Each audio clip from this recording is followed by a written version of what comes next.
So it's donation day, and I have a qualifier and a gift. Okay. So first, is the qualifier affect the gift? no. Okay. First, Cliff, we have a couple of donations that as I was going through for donation day, I'm seeing duplicates because they're things that were donated. Sure. And then donated again before we had a chance to get to them. Sure. So we're going to acknowledge we're going to do some Cliff Smith stuff. But first we're going to acknowledge that Cliff Smith brought 2 bottles that we now have already done. Yeah. And He's that a was doubly magnificent. Delilah's Compass Box. Magnificent. Compass Box Delilah and Weller Antique 107. Cliff Smith. Cliff Smith, you magnificent Bastard!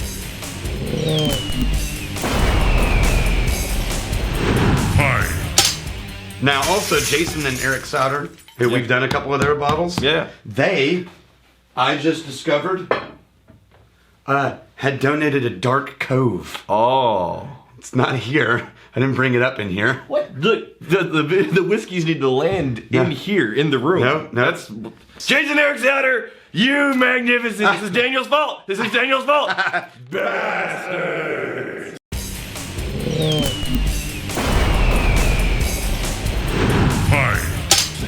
I thought we had like a half pour of Dark Cove in the original bottle. That's a betrayal. Now, And it's your fault. a guy, a friend of ours named Ron Liebman, sent us a whole box of Kirkland whiskey. We're not going to be able to get to it for a while. Kirkland, yeah. But like 8 bottles of Kirkland whiskey. So there's a lot of... I recently found this out. Kirkland has a pretty decent variety of whiskey options. Some better than others. though. Almost every category. Some better than others. He sent us also a couple of gifts. Oh. So he sent me Stumptown coffee because I really like coffee. It's in a bedazzled bag. And he sent you this. I thought instead of waiting for that day, it would be better to get it to you Is that really- sooner rather than later. Is that really a shake It's weight? a shake weight. Oh, is there, like, how do these things You work? just shake it. I'm pretending like I don't know. You just shake Oh, it. how do you possibly use one of these things? Here, Daniel. Nope. Get on the other end. Does that really work, though? It's resistance training, Rex. That's science. Yeah, you just can't look good. There's no possible way to look good while doing that. All right, they come in different weights here. The 5-pounder. Yeah. I can do more than 5 pounds. Sorry, Ron. Like 20-pounder, man. Pinky. Oh, yeah. I can feel the tendon strain on the back of your hand when you do that. Okay, so we're going to start with... Oh, no! The shake weight, he fell. It's good. Didn't fall at all. Okay. It's threatening to fall, but my cat-like reflexes. From using the shake weight. Strength and power. Yeah. Well, strength and finesse. Strength and finesse. Sure. From the shake weight. Oh, God. Right in the ear. Nope. Right in the ear. No. What have I done? Okay. We're doing Hillrock Solera aged from Cliff Smith. Okay. Cliff Smith has already been bastarded.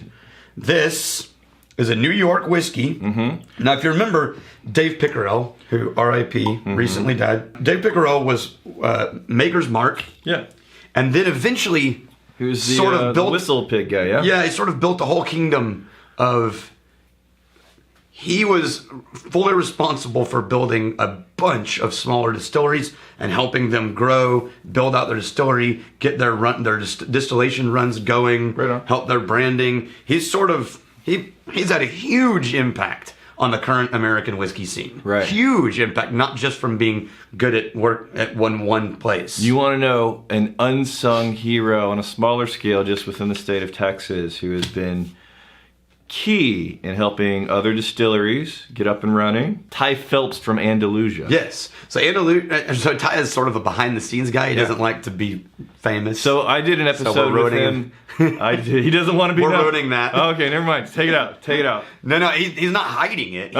He's just really humble. That. He's just really humble. An artist. No, but behind the scenes humble. in other distilleries, he has been a critical part of the process to make sure that they can, including for us. Working on Episodes up questions here. with small barrels. Anyway, Episodes up here. Yeah.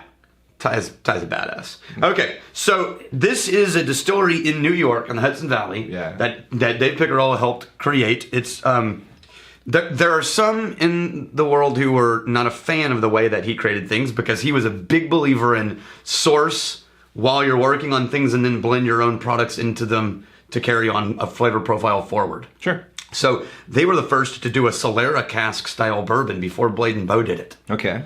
Where they sourced these old bourbons. Right. Not sure where from. And then started making their own stuff. Mm-hmm. And as the age rang in closer to like a 6-year-ish range, they started blending them through. Mm-hmm. So there's always these old bourbons mixed through. Yeah. So it's a Solera cask bourbon. On the nose, I'm getting a big brown sugar. Yeah. Big brown sugar. Just jumps out. 46.3. A little bready. Yeah, a little. Like actual bread, not toast. Just like bread. Ooh, it's nice. It's like bread with cinnamon butter. What's the proof on that? It's a 46. That is... It's in the taste that you get a little bit of spice on this thing. But not a burn. The 46.3%. Yeah. The level of just the bite from alcohol. That is... this is why it confused me momentarily. Because I'm getting an alcohol burn of like a 40% whiskey. Mm-hmm. But I'm getting flavors that are more saturated. Yeah. And dense than just a base 40% whiskey. This is 46%, and it tastes like it's 46%. You got that much richness. And classic bourbon flavors, yes, but it's not running right down the middle of the road. There's a lean in the brown sugar direction, almost like a sweet tea for the sweetness. So Jeffrey Baker and Dave Pickerell together built Hillrock. And apples and cinnamon. Yeah. It's apples so and pretty. cinnamon. I'm having a hard time getting a true complexity other than just beautiful, kind of rich notes. Yeah, but it's not. It doesn't change. It's just here I am. Here's one interesting thing. Brown sugar, a bit of honey, apples and cinnamon. I'm not finding apples no matter how You're hard not getting I look the for apples? It's apples and cinnamon combination, like an apple pie. I could get the bready notes and the cinnamon of an apple pie, but the apple note is missing. So in the apple pie, once you have... And the brown sugar. No, whatever. The apple pie, once you have, it's baked, it's got the cinnamon in there, you got this, like, thick, viscous, sugary coating all over the apples. And that thick, viscous, sugary, syrupy... That's what you're tasting? Yeah, apples and cinnamon with that, in a pie, with the brown sugar. This is just pretty. Mm-hmm. It fits with the bottle. I mean, you drink this, you think, yeah, this is going to be a beautiful bourbon. Look at that cork. It's light, though. Oh, just beefy. Just beefy, but light. All right, well done, Hillrock. I like that. Getting back to the roots of the donation day. We can't go full-on review. These are first impressions. All right, Litchfield. Oh, no, the wax just cracked instead of first impressions. Peeling. You want me to do it? Oh, crap. It's brittle. It's whiskey shrapnel. Yeah. No, I've been hit. Okay, so this, David and Jack Baker. Okay, all right. This is Hartford, just outside of Hartford, Connecticut, just east of Hartford, Connecticut. Yeah. And they were in the water business and decided to get into the whiskey business. It's a risky business. Because that's what I was going to say, because that's whiskey business. 70 corn, 25 rye, 5 barley, and they are making their own stuff. 62.4, almost 62, 63%. Yeah, this is the Litchfield cask strength straight bourbon. Yeah, man. Bottle 352, PB batch 3. No. You definitely get that. You know what this is? You get the hotness on the nose. It's the spirit of hard work, according to... Really? Evidently. Okay. All right. So I'm going to have an allergic reaction to it. Yeah. Don't do it, Rex. It's for your own good. Don't drink it. So the alcohol at 62%, 63% is definitely present. There's a heavy citrus note jumping out of the glass for me right now. But the flavors are present enough. Did you say how old this is? Like honey and citrus. Did we say how old this is? At least 2 years. At least just a 2 years. straight. Okay. The nose is great on this. It's whereas the other one went those dark, rich brown sugar notes. This one is the light and citrusy sugar and honey. Yeah, it's the lighter notes, and I'm wondering if it's because it's having to fight past so much alcohol that we're getting just the light take a drink. Flavors. That's good. Ooh. There is no burn on that, and it is all just rich, deep, dense, like apricot honey. Apricot honey. Then I'm getting that classic bourbon sherry. Right. Sitting on top of a plank of wood. Man, they really nailed this. Yeah. Wood and cherry. And if this has not won awards, I would be really surprised. Okay, I'm gonna see. Take that down too. Yeah, me too. I had so little whiskey, but I put in a little bit of water, so it should be. Oh, it went. It got musty on the nose all of a sudden. Yeah, a little bit. And you got more of the corn dust note. Ooh, there's the brown sugar. Oh, it got sweeter. Yeah. Wow. Yeah, okay. It changed up a lot. Wow, yeah, a little bit of water dramatically altered this whiskey. And it didn't alter it in a bad way. It No, was not really at all. good, really good at cast strength. I liked it before better because it was different than any bourbon like that I've had. Now it's headed back towards classic bourbon. Mm-hmm. It's good. I like it. Well done, dude. We're hitting 2 for 2 today. Yep. I'm a fan. All right, what's the next one? Next one is Jersey Spirits, and for the life of me, if this is you and we have to rebastard you, just email me. Because for the life of me, I can't figure out what his name is from his own handwriting on the bottle. Oh, I can tell you. And I put it up on the website, and no one has claimed that's his handwriting, and that was my best guess. Casper Dowalski. Casper Dowalski. There's a SKY there. That's SKY? Dulowski. Casper, you magnificent bastard.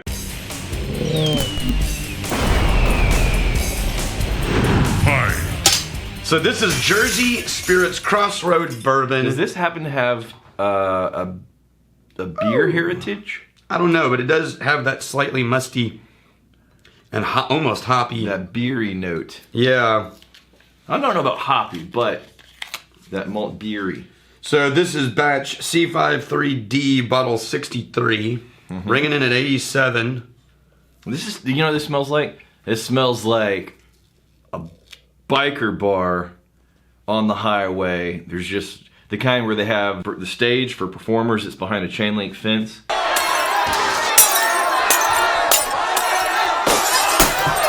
So whenever the crowd whips beer bottles at them, it doesn't make direct contact. It just breaks in pieces and throws beer all over the walls. Played in a bar like that. Yeah. You get luckily no one threw anything at us. You get a little bit of leather, and a little bit of the metallic chain link fence. Yeah. So they are making their own whiskey. This is a 4-grain spirit, rye, corn, wheat, and malt. Yeah. And they're using a 3-plate column still. I got that malt there. But was that listed as the lowest? It doesn't. They give numbers. They say they distill a minimum of 3 times, right? Yeah. But I think what they're saying is it's a 3-column plate. It's still a bourbon. So this is what I've liked about the 3 bourbons we've had so far. Because as much as it's easy to think bourbon just is very samey. Wow. Right? The 3 bourbons that we've had. So, you know, there's variety to be had in bourbon. And they're all very different, but I would still go, oh yeah, this is bourbon. Yeah. But they're all very different. What's the fruit note that's in the middle of that thing? This is... I mean, it's right in the middle of the taste. So it goes, bam, bourbon, weird fruit dip, and then barrels and leather. What's that weird drop? I don't know. Of sweetness. I don't know. It's like a dollop of something, is what it feels like. Oh, that's interesting. It's very candied. A lot of vanilla is going on. A heavy vanilla is going on in that. Vanilla and almost a watered down caramel. Yeah, but there's something. Caramel. There's some weird. There's a fruit element. I can't get to it. This is Fairfield, New Jersey. 43.5%. So this is going to be thinner, lighter, brighter. Yes. This is going to be some thinner notes. There's still nice notes that I find a lot of parallels in with beer, and not a hoppy beer. You say you got a little hop. I didn't find the hops there, but yeah, biker bar, chain link fence, wood floors, a little bit of leather dust. Yeah. So 2 people donated this bottle. Okay. Shane and Kat. So we're our friends. Individually bastard. Yeah. Well, Shane and Kat together donated a bottle. Right. Remember them? Shane and Kat Jeff. Came to the meetup. Shane and Kat Jeff. Shane and Kat Jeff. Are they bastards? Shane and Kat, and 2 different last names. So just Shane and Kat. Shane and Kat, but they're bastards, not patron saints. No, they're patron saints. We just haven't gotten to it yet. Whoa, so we're not there yet. We're not there yet. They're still bastards. Shane and we could do Shane and Cat Day because there was enough whiskey for it. We just haven't done it yet. Such a hot mess. Shane and Cat, you magnificent bastard.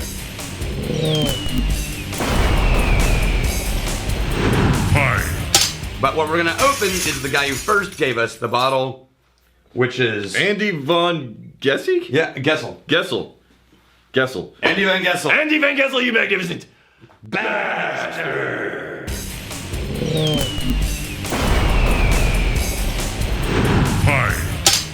So this is Traverse City whiskey. Traverse City. What's a well-known hotbed of whiskey activity?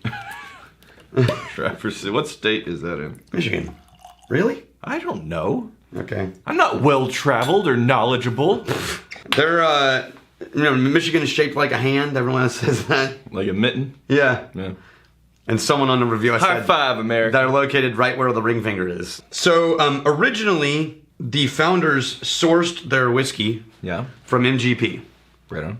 And then they got funding and built their distillery and started distilling their own stuff. Right. What I can't figure out is, did they blend it with MGP as they aged? Oh, yeah. Or did they just switch to their own? So I have no idea whether what we're drinking is what they made or whether it's MGP or whether it's a blend. But it is a 3-year, and they've got on their website 2-year, 3-year, 4-year, all these different age statements. Right. And in the back it says produced and bottled by. So I don't know which one this is, but they are now making their own whiskey. This smells like spring. The season of spring. Yeah, a lot of flowers.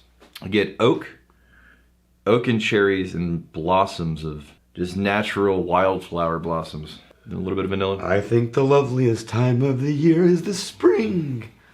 Don't you? I do. Of course you do. If anybody can name that reference, please put it in the comments, because you are so my people, you have no idea.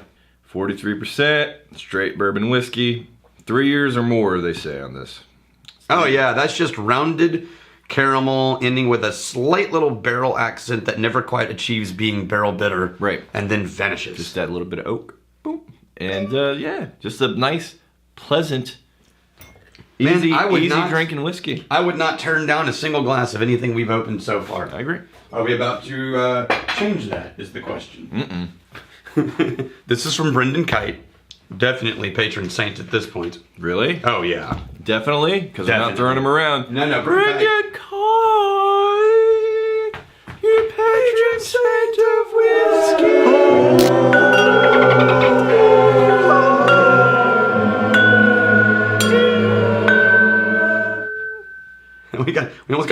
We almost got a tritone off of that.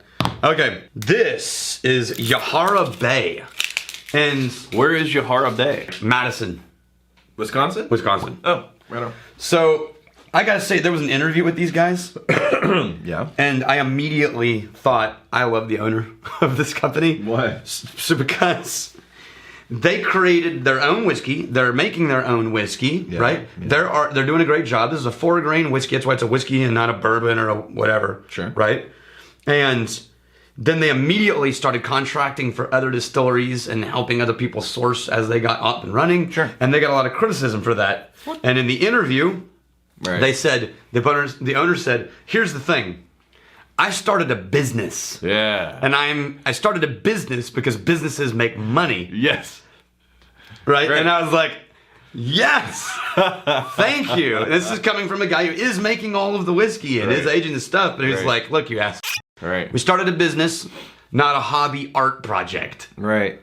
Yeah. And a business needs to make money, and we're also helping grow the industry around us. So this is 2-year-old, in theory, possibly single barrel whiskey. This is, it's barrel 15C, bottle 86. Nice on the nose. So we got a single barrel ringing in at, I can't find the proof. Nice on the nose. 40%, so they proofed it down to 40%. Okay. But still a single barrel. Because business. Yeah. We'll see, because at 40%, what I'm usually finding is if the flavors are good, I just want more of them. Yeah. We'll see. Like turned down too low. We'll see. It's like when a song you really love comes on, right? But it's turned to 3. Now, you're like, come on, come on, come on. Now there are exceptions where there's 40% whiskeys, where it's just a beautiful 40% whiskey. Yeah, vanilla. You know what? Maple. The flavors are really nice. They are. I wish they were turned up a little bit more. Yeah, if this had been 40, I would love this. I would love to have been there getting to taste these whiskeys before they proofed them down. Yeah, I think of 47 to 50%. I think that could have been exceptionally good. Right now, it's just good. It's good. You got some really nice, friendly flavors. You got that vanilla note you mentioned. Mm-hmm. It just comes back to being a super drinkable whiskey that's very simple and heavy on all of the sweet candy notes. Yeah. And then because that's it. I know, dude, if you're going for the business. Oh, yeah. Those are the notes that you go for. Because even if people don't see themselves as whiskey drinkers, honestly, I've been meaning to talk to you. Yeah, if you cater to whiskey drinkers, like, it's one thing. If you cater to people who like to drink whiskey. I gotta say, though, because we've catered to whiskey drinkers, like we Cask strength and all this stuff. With all our products. Well, yeah. Don't go buy them. Don't do that. We're not talking about that. But what I am talking about is catering to the whiskey enthusiasts, the nerds, the magnificent bastards. Whenever we have people come in that are not whiskey people, we gotta have something for them. Yeah, because what happens is they do this thing right here. Hey, try a little sample of this. Here you go. Right. They go, and they go, whew. Wow, I mean, it's good. It's Cask strength. And they blink and they're like, it's good. Right. It's really They always say it's good, but you can tell. You're just struggling. You give them a heads up. It's like, look, this is Cask strength. Yeah. If you're not used to here's whiskey, some water. If you're not used to whiskey, it'll put you on your heels. Mm-hmm. It's like, oh yeah, cool. Yeah. So we gotta have something. We do have to have an entry, something. We'll figure out something. Just for like the locals, people have no idea. Yeah. All right. Yeah, that's really nice. I want it turned up a little bit. Sweet, friendly, background whiskey, effortless. Yes. I think we did good, man. That's a donation day in the books, baby. All right. One more week of Daniel Week. Here's to fighting, stealing, and drinking. If you fight, may you fight for a friend. Steal, may you steal a lover's heart. And if you drink, may you drink with us. Hey, thanks for hanging out with us in the Whiskey Vault. Don't forget to throw in a like, hit that subscribe button on the bottom right, and drop a question or comment down below.